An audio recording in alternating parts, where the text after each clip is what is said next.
Hello everyone, and welcome to another brand new episode on my channel, Bohemian BookClub. Today I'll be discussing the book, Zen Mind, Beginner's Mind, written by Shunryu Suzuki. Shunryu Suzuki was a Soto Zen monk and teacher who helped popularize Zen Buddhism in the United States, and is renowned for founding the first Zen Buddhist monastery outside Asia. In A Zen Mind, Beginner's Mind, Shunryu Suzuki explains basic Zen concepts, from the details of posture and breathing, to the perception of non-duality, in a clear and joyful manner.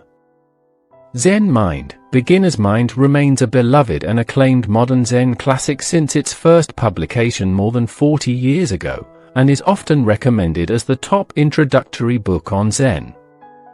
It's a timeless source of Zen inspiration for seekers of all generations. Before moving ahead, please don't forget to subscribe to my channel. Part 1. The Zen meditation posture serves as both a practice and a symbol. Many contemporary health experts endorse a specific posture for increased confidence and happiness. Zen Buddhism also does the same. The meditative stance enhances spirituality on its own. Moreover, assuming a specific posture encompasses the entire practice by facilitating a natural connection with the spiritual realm. In fact, the only objective of the practice is to be in this position. So, what is it, in essence? Cross your legs in the lotus position. Maintain a straight spine and gently press the chin downward. Aim the center of your body downward, straight toward the floor, below your belly button. This will aid in stability. This is not solely a pragmatic technique. The lotus meditation posture symbolizes the connection between life and death. It's a symbol representing non-duality, the belief that everything and everyone on earth share the same essence. Non-duality is crucial for every aspect of the Zen worldview. According to this view, life and death don't exist. Life concludes, yet remains eternal. You are dead, but you are not deceased. Body and mind dissolve, yet persist. Part 2. Zen breath awareness reveals our true essence amidst the dissolution of time and space. Zen practice centers on directing attention to the breath. It reflects the journey of air in and out of our bodies. The observation of this process reveals the interconnectedness of the world, highlighting the oneness of the body's internal and external realms through the breath. This practice helps us release the concept of duality and the existence of a separate self. All that exists is the breath, embodying our Buddha, or true nature. Going further, Zen breathing dissolves the feeling of time and space as well. When the world and our notions of self vanish, time and space cease to be. We only go through breathing in and breathing out, repeatedly. Part 3. Observing is more preferable than controlling, in both life and meditation. Control freaks dominate Western society, but control is overrated. People come up with their best ideas when in a relaxed state of flow. Observe what happens when you stop trying to micromanage the world.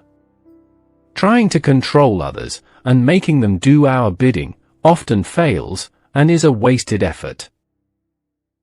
Allowing people to be free is the most effective means to encourage reasonable behavior. Just observe and intervene when they pose a danger to themselves or others, without trying to control their actions. Meditation also follows the same principle. Trying to suppress thoughts while meditating is ineffective. Instead, you should observe thoughts coming and going, without attachment. Just focus on your breath. Part 4. Meditation benefits from the challenges you face. People often become fatigued, emotional, and disheartened while meditating. However, all of these responses are good, as meditation helps you grow by facing adversity. For example, waking up at 6 in the morning to meditate daily will be challenging.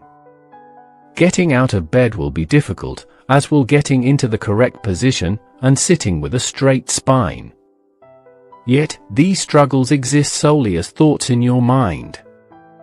They come and go, just like waves in the sea.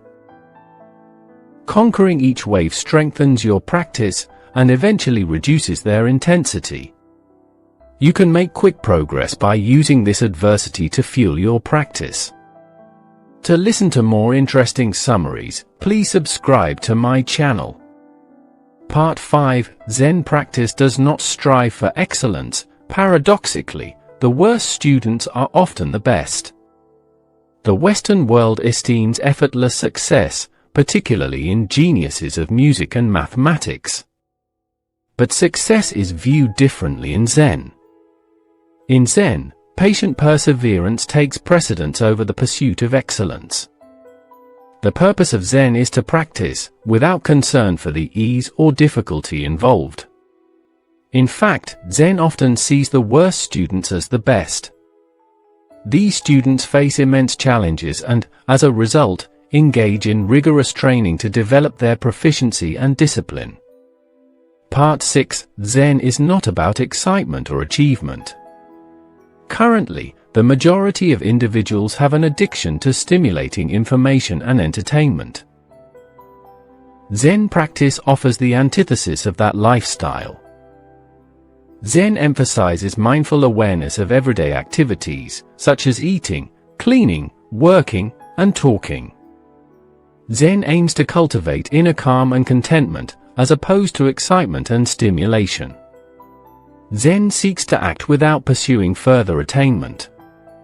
You can engage in any activity, be it cleaning, cooking, creating art, or meditating. Only focus on the action at hand to eliminate any distractions. Let go of pride in practicing meditation. Concurrently, disregard any disappointment. The only thing that matters is the activity. Part 7, Zen involves finding pure activity, which fundamentally means giving. Zen aims to involve in an action without connecting thoughts to it. Thoughts and emotions hinder the purity of activities. Worrying about others' opinions or success hinders the purity of your work. Zen aims for complete absorption in the present activity.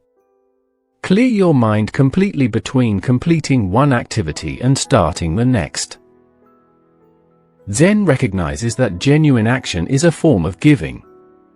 We are part of the divine, and what we create stems from a greater divine consciousness. The insignificance of recognition, applause, or material value becomes evident once we grasp this realization. Hence, engaging in an activity without preoccupations makes every action generous. Conclusion. Zen meditation aims neither for accomplishment nor happiness. No, it's just being mindful of your breath and being fully present in every activity without distractions. All in all, Zen is mysterious because it defies simplicity and cannot be explained into a statement of right or wrong. Thank you for watching this episode. Please don't forget to subscribe to my channel. Your likes, comments, and shares are highly appreciated. See you soon in our next episode.